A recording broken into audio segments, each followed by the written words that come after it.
حالات دیکھ رہے ہیں، یہاں تو لوگ چھوڑ کے جا رہے ہیں ملک، تو پیسہ کس نے لے کے آنا ملک میں؟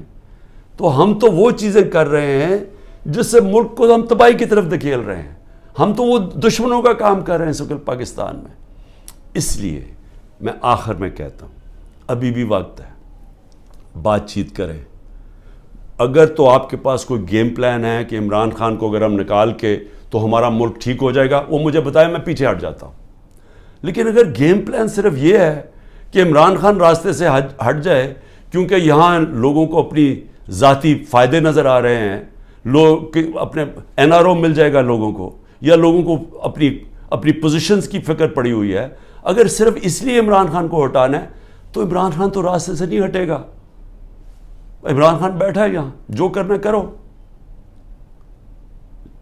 لیکن ملک، ہمارا ملک کبھی بھی معاف نہیں کرے گا۔ یہ تاریخ نوٹ کر رہی ہے جو لوگ کر رہے ہیں اس ملک کے ساتھ، جو انہوں نے حکومت گرا کے سازش کے تحت جو کیا ہے ملک کے ساتھ، یہ سارا تاریخ کا حصہ بن گیا ہے اور یہ قوم بھولے گی نہیں ان کو۔ پاکستان پائندہ باد۔